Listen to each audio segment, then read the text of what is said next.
اب آپ آئیے غوث پاک کا علمی مقام.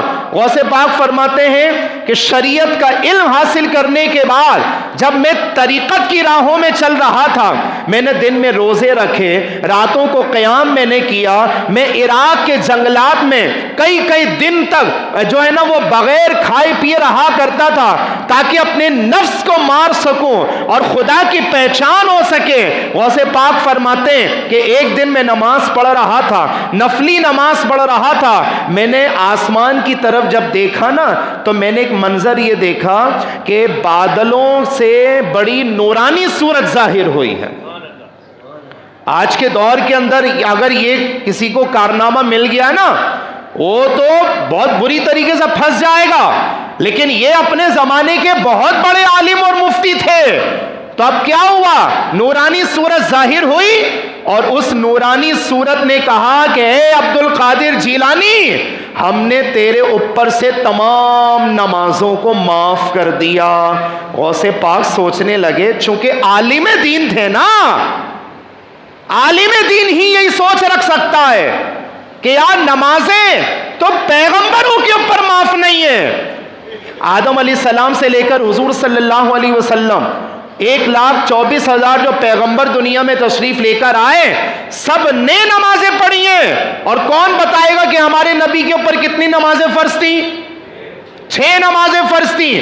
5 دن اور رات کی ہو گئی, اور 6ٹھی نماز تہجد کی نماز.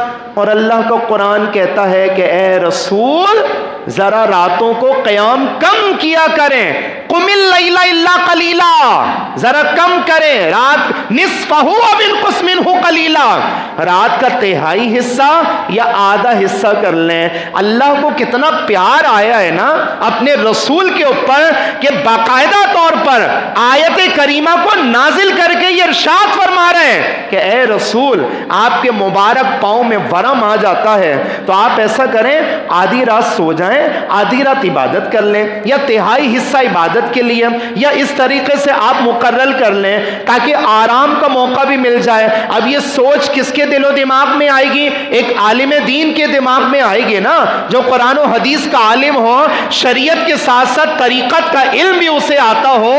اب جب غوث اعظم یہ سوچنے لگے کہ یار نمازیں تو پیغمبروں کے اوپر معاف نہیں ہے, تو بھلا مجھ امتی کے اوپر نمازیں کیسے معاف ہو سکتی ہیں؟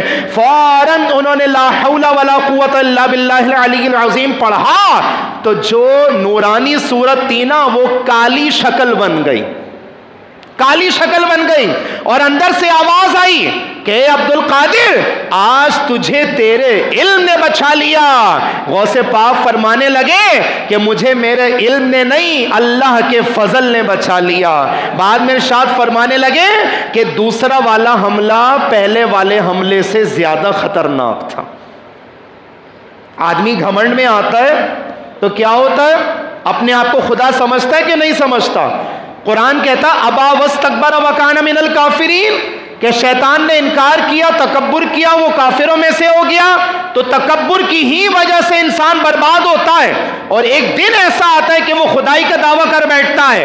تو یہ ساری سوچ کس کے دل و دماغ میں آ سکتی ہے؟ یہ شریعت والوں کے دل و دماغ میں آ سکتی ہے, یہ عالموں کے دماغ میں آئے گی.